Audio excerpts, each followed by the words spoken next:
Published 2028 EDT, 1st of September 2017. Updated 2105 EDT, 1st of September 2017. Walter Smith has worked with Jock Stein, Jim McLean and Sir Alex Ferguson. But it was Billy Connolly who gave him the key to handling Paul Gascoigne. I was in Glasgow one day, about 20 years ago, the first time I was at ranges. I met Billy and he asked me, "How are you getting on with Gascoigne?" I said, "Fine, but there's always a wee problem here and there." Rangers boss Walter Smith recalls Billy Connolly giving him advice about Paul Gascoigne. Billy smiled and said, "Always remember this, Walter. You will always have to live with the genius. The genius will not live with you." Smith realized that he had to embrace the brilliance Gascoigne had to offer with his boots on and deal with everything else when the boots were off. "There is an element that you have to put up with genius," he says. "Sometimes you have to take action and rein the personality in. But you have to accept foibles. You have to accommodate them." Two Ibrox legends. Walter Smith right with Graham Souness when they ruled Scotland. "I keep hearing people in football talking about everybody being treated the same.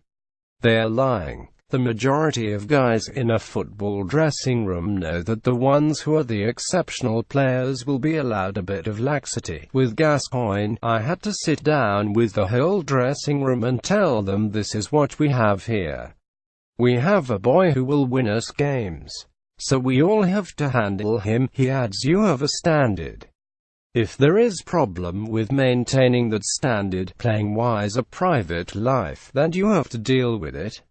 But this aspect of treating everyone the same, it's impossible. I would like to think I treated every player with a level of decency. But it's not fair to say everybody gets treated the same." Smith recalls Connolly advising him about Gascoigne, "You have to treat genius differently. The specialist subject of the day is genius. How to recognize it, how to work with it, and how to learn from it."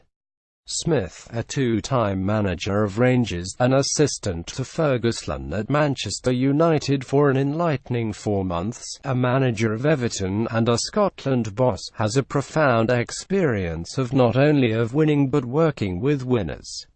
He regards his playing career with a frank self-deprecation. Yet he managed to play professionally, mostly for Dundee United, from 1966 to 1980. It gave him an ability to appreciate greatness in others. "There is a whole range of attributes that make up genius," he says. Gascoigne and Brian Laudrup were undoubtedly great, but they were different. Gascoigne simply didn't know what he had. He knew he was good, but he hadn't a clue about being asked to do something or another. He didn't want to know about tactics. He played in midfield. That was that. He didn't have a further thought. He had the genius for it though, and that was what Billy was talking about. The team had to work with that. You have to put up with genius. You can become frustrated, and then he wins you a game. Brian was totally different. He knew where he wanted to play. He told me that before I signed him, and I had no problem with that. He repaid that trust. All he wanted to have was an environment he enjoyed for him and his family. He wanted where he lived to be right, the schools to be right. Smith then told his team, "We've a boy who'll win us games. We all have to handle him." He had a great footballing brain and he developed a wonderful knowledge of the game, where to go and what to do. Again, the players would respond to that. They would allow him the wee bits of laxity in terms of at times not working defensively. He was a serious boy. A good boy, Smith emphasizes, though that greatness does not require flamboyance or even flair. The impression now is that when I came to Ibrox with Graham Souness, there was a revolution with a huge influx of players, but here's what happened. That close season we bought Chris Woods, Terry Butcher and Souness himself was playing. We bought Colin West the forward, but he got injured after 2 games. The rest of the team were there already, a Rangers team that had not won a league for 9 years. So what did they bring apart from obvious footballing ability? They brought a winning persona. Butcher and Souness were simply winners. This is an overused term, but when you see it you know how powerful it is. Those two changed the dressing room, changed the standards. Butcher was not just a fantastic player, but he grabbed the game and other players by the scruff of the neck. You knew that if you were in Terry's team you had to win, even at fives. That element of toughness, determination, and powerful will was also witnessed as Smith took training at Manchester United, where he joined his friend Fergie for a brief spell in 2004. I was out of work and I knew it was going to be a short-term thing. Frankly, I would have gone as an assistant to anyone else, but I enjoyed it. The exposure to the great Manchester United players of the era galvanized Smith, who had been wearied by his experience at Everton and the subsequent time away from the game after his sacking. There was an extraordinary level of player. Giggs, Scholes, Keane, every one of them winners. Their ability in training was wonderful, but it was the dedication that I respected. They worked hard in every session. Everything was done properly with the proper effort, the right tempo. Smith also has a unique insight on a Manchester United legend. Wayne Rooney was at Everton when I was there, he says. The first time I saw him play I was wearing a towel. An explanation is required. Colin Harvey, the former Everton great, was running the under-19s and said he was going to play Rooney in the team. The lad was only 14, and let's say I was skeptical. Colin was adamant. The coaches all said he was unbelievable, but I told them to be careful with him. Archie Knox, Smith's assistant, and I used to come in early on the Saturday morning to do a bit of fitness work. The window of the manager's office looks out onto the training pitch, and I was in a shower when Archie shouted, "There's the boy coming on as a sub." I pulled on a towel and came out just in time to see Wayne control the ball in his own half, turn and volley it. The goalie just manages to touch it over the bar. I turned to Archie and said, "The boys are right." Smith could not give Rooney a first-team debut because the prodigy was still at school. One of the first things I told Davy Moyes when he took over was that he had someone who was a level above, says Smith. This advice passed on from the older manager to the younger was franked in spectacular style. It offers the opportunity to ask Smith what he learned from the great managers he accompanied onto the training pitches. His first experience of coaching was under Jim McLean. Football first, football last. That was Jim, he says. He was modern, ahead of his time. His training was innovative. He developed a youth policy. He worked with individual players. He would always make demands. But those demands are what made Dundee United and the players. I learned a great deal about setting up training sessions and how to work on match situations.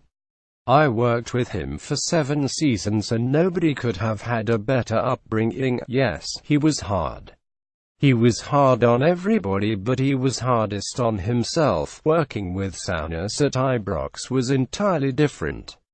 Graham tells a great story about his debut at Liverpool. He sees his name on the team sheet and he asks Ronnie Moran, one of the coaches, "What do you want me to do?" Moran replied, "I don't know. Just what do you do?" and walked off. This, says Smith, influenced Souness heavily, giving him the belief that good players should be given great responsibility. He would know a footballer, says Smith. He said to me, "Put Cammy Fraser out on the right." I told him that Cammy was a good footballer but couldn't run as a winger should. Graham simply replied that he would give us balance and would pass well. And he did. He played great there. The spell with Ferguson at Manchester United was illuminating. Smith had worked with him at the World Cup in 1982, but the short stay at Old Trafford was revelatory. The first most important aspect of Alex is that he is highly intelligent. Everything flows from that. He knows exactly what he wants and how to get it. The hairdryer stuff on the occasions I worked with him, I never saw any of it. I'm not saying it did not happen, but every day of training everybody gave 100%. He didn't even take training. He would walk about, look at everything, everybody. The commitment by the players was total. That's down to the manager. It's about respect. Alex was methodical but inspirational. He made it look easy. He made managing Manchester United look easy. That's genius. Smith points out that Ferguson worked closely with sports science at the club and also had his coaches deliver dossiers on opponents. He had all the information, but he only passed on to players what was important. His ethos was for Manchester United to impose the way on football on the opposition. He would study other areas of life, too. He was always reading lives of businessmen, political leaders, whoever. He was always moving forward, always learning. Smith's experience of working under Jock Stein was brief but instructive. You have to realize that I was intimidated by his reputation. It was an honor to work under him as an underage coach with Scotland, but he was brilliant to me. He said, "Call me Jock." But I couldn't. I still can't. Indeed, Smith references Mr. Stein as he recalls one conversation with the great manager. "I was taking the under-21 and Mr. Stein told me that Davy McPherson would fit in at right back.